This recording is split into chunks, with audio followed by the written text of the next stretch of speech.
Gregory Keene is here to continue with another chapter of the story.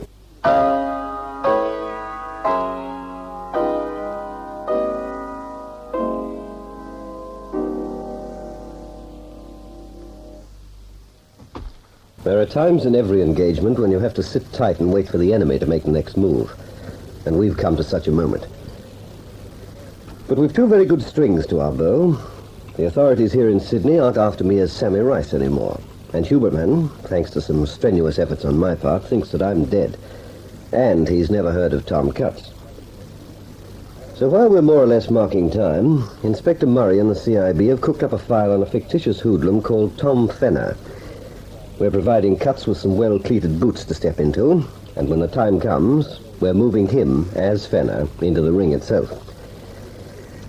And it won't be long now. As the hours tick by, I'm waiting on news of Nick Barnes. They have to get Barnes off the stage, and I have to know how and when. It's pleasant enough up here in Sherry's penthouse apartment, but I'd give my left arm to know what Huberman and Carlotta Magnani are working on now. There is an impertinence about you, Barnes, that at times I find insufferable. What's the matter? Kindly don't drip water all over me. Take a towel. I'm so sorry, Carlotta, darling. But on a day like this, with a swimming pool like yours, how the devil could you expect a chap to stay out of it? Your instructions were to wait in the house till Felix and I came back from town. Well, I'm waiting, aren't I? Are we going inside, or can we natter here by the pool? Do you want to go in, Felix? Not if you have drinks sent out. Well, I'll change and see to it. Wait for me. I might even have a swim myself. Just because you two are sewing the town's gangsters up tight, you don't have to go on like a screw in a detention camp. For Pete's sake, Felix. Oh, be quiet and listen. Move that umbrella over a bit. Sit down. Now, I've been looking up ship sailings from Singapore and getting a screed off to MI5 in London. Things are moving. It's about time. Keene's been dead nearly 48 hours. Well, for you, things are cut and dried. Now, get this. MI5 won't send any more men to Sydney after Bruno Kesselring if they're certain of two things. That Kesselring went from here straight to Singapore, and Major Gregory Keene went to Singapore on his trail. So I go to Singapore as Keene? Correct. You leave by BOAC early the day after tomorrow. That's simple. It's after you arrive in Singapore that the operation goes into effect. Now, today's the 14th of the month. On the 21st, the liner leaves Singapore for Hong Kong. What the deuce do I have to go to Hong Kong for? If you'll shut up long enough, I'll tell you. You'll be booked into Raffles Hotel from here as Major Gregory Keene. Have you got that? Mm-hmm. But you'll take your own passport and some extra luggage. At least 2 bags. When you arrive in Singapore, you'll go straight into the shipping offices and book a passage to Hong Kong first class for Major Keene. Then you'll go to Cook's or any other travel agency and book a passage for yourself as Nick Barnes on the same boat but tourist class. Sing out if you don't follow. And I make 2 bookings, one for Keene first, one for myself tourist. That's right. Now, on the day of sailing, go on board about half an hour before the boat sails, when the wharf will be crowded, the gangways full of people coming and going. Go on board first as Keene, get your cabin, tip your steward, go through the motions of settling in, then go ashore again. Change your appearance with heavy glasses and so on. I'm supposed to be an actor, I'm leaving it to you. When you board the ship the second time, you'll be Nick Barnes, and down you'll go to your cabin in the tourist decks. I'm beginning to get the idea. Now, your job is to be one man on board playing 2 separate characters. The first night out, you'll dine in the first saloon. You'll be Keene. Sometime that evening, pick up your first-class steward, tell him you're a bad sailor, tell him to leave you alone in the morning, you won't want breakfast, don't want to be disturbed. From then on, you'll cease to be Gregory Keene. The second day out, take your meals in the tourist saloon as Nick Barnes. Don't go near any first-class decks or Keene's first-class cabin. In fact, forget you were ever Keene at all. The last man to see him alive will be your first-class steward. We'll let the ship's officers and MI5 beat their brains out, wondering just when and why Major Gregory Keene jumped overboard 12 hours out from Singapore. Well, any holes in it? It's a tall order, Felix. Supposing I'm remembered by the same chap, once as Keene and once as Barnes. Watch yourself and it's foolproof. I'll have to watch it when I'm going from one class to the other. You'll only have to do it twice. Once after you've boarded the ship, the second time. When you come up from the tourist deck and dine in the saloon as Keene. And then again, after you've told Keene's steward you don't want to be disturbed in the morning. You go back down to tourist class to be yourself the rest of the voyage. Keene just vanishes. Completely. MI5 will always think he left Singapore for Hong Kong. Well, they certainly went home for him in Sydney. And they'll go after Kesselring from Singapore. A few hours from now, Colonel Miley Fentress in London will be reading a report from Keene. You know, Keane's done well in Australia. He's found that Kesselring headed for the Iron Curtain via Singapore, Hong Kong, and Red China. That's all rather neat. I think the staff work would be hard to improve on. What the devil's Carlotta doing about Jenks? Hey, Felix. What happens to me if the whole thing comes unstuck? Well, you're Nick Barnes. You've your passport properly visaed. We never heard of Gregory Keane. Your passage was booked and paid for. How can you possibly come unstuck? What do I do in Hong Kong? Barclays Bank will have a BOAC ticket for you, first plane south to Sydney. And supposing I like Hong Kong? Supposing I'd like to be paid my $500 before I leave and kiss you all goodbye? I suppose we'll do precisely as you're told, Barnes, old chap. You'll get paid the day you arrive back here in Sydney. You even get your bills paid at the Poinsettia Club. And you'll be there again tonight. What for? Say goodbye to Evelyn Channel, of course. Tell her just so much and no more.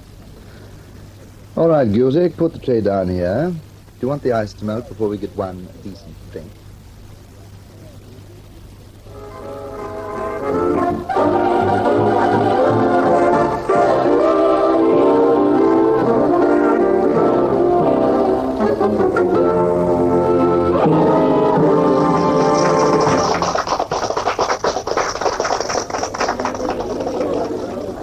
Evelyn, I was trying to catch your eye while you were on the floor.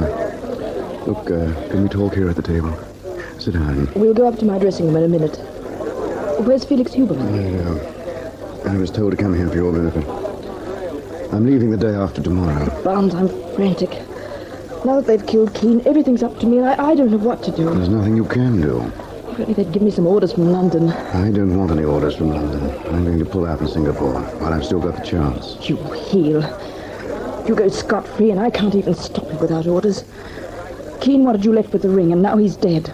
It'll start all over again, and they'll send another man out from MI5, and I'll have to get back on the tightrope. And that's your problem. But I've had it. While Keane was alive, I had to play ball with him to save my own hide. Not anymore. Barnes, who's that man at the bar? In the white dinner jacket. He was staring at us just now. I don't know. Never seen him before. Well, I'm going upstairs. You follow me in a moment. Things are getting pretty grim when it gives me the jitters to be stared at. If I don't get out of this soon, I'll finish up in the snake pit.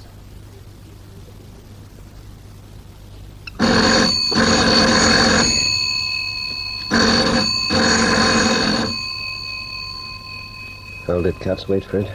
I think this is it. Yeah, Inspector Murray. I'll take it. Murray? Yes, it's Keane here. Well, how's the time? Just on 2:30. Yes, she'll be leaving soon. Right. Do your stuff. What's happening? Well, that's it. Nick Barnes is with Evelyn Channel at the Poinsettia Club. Felix, darling, I think I'll have lights installed beneath the surface of the pool. From the terrace here at night, the effect will be enchanting. I'm thinking about Nick Barnes. The Singapore and Hong Kong thing is giving him a lot of rope, perhaps too much. Nicky Barnes will carry out his orders. He wants his 500 pounds of blood money. In the meantime, I say we should proceed with the second stage of our operations. Well, I say we should wait, Carlotta. It is not like you to be timid. Don't confuse timidity with good sense. Listen to me, Felix. We have already taken control of illegal gambling in Sydney. The bookmakers and the baccarat schools have learned they must pay their insurance, and they have learned they must not talk. Now is the time to expand. To organize the cab drives, we need more men. Then recruit more men. The methods we found effective against the bookmakers we use again. A few beatings, a few burnt cabs, maybe a killing or two, and one by one they'll come under our sway. Yes, for quid a week, there shouldn't be too many willing to risk their lives. And for those who are, we are quite happy to take their lives. How simple to exact tribute from a great city, Felix. One has only to be ruthless. Ruthless. How you love the conception of power. Without it, I should have remained what I was born, a nameless brat in the slums of Scutari. What is the time? 2:45. Come with me down to the pool, Felix. I want to tell you more about the lights. I thought perhaps we might arrange them so that...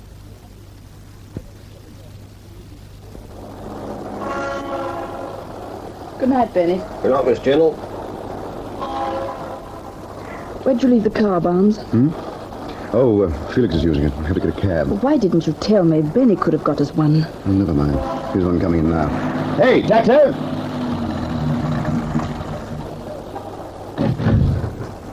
Where to, Digger?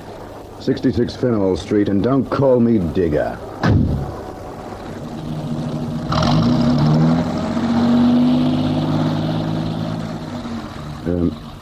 Evelyn, I mightn't be seeing much more of her. Oh, shut up. What's he stopping for? The chap on the corner wants a cab. Can't you ever get one to yourself in this town?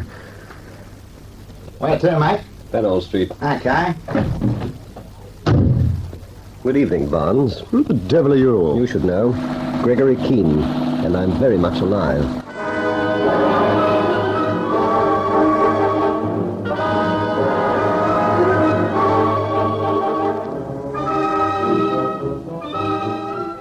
When Barnes read the papers the day before yesterday and saw that I was dead, he probably took a deep breath and told himself he was off the hook. He was never more wrong about anything. I'm tying a noose. It's going to hang Felix Schuberman, and Nicky Barnes is right in the center of it.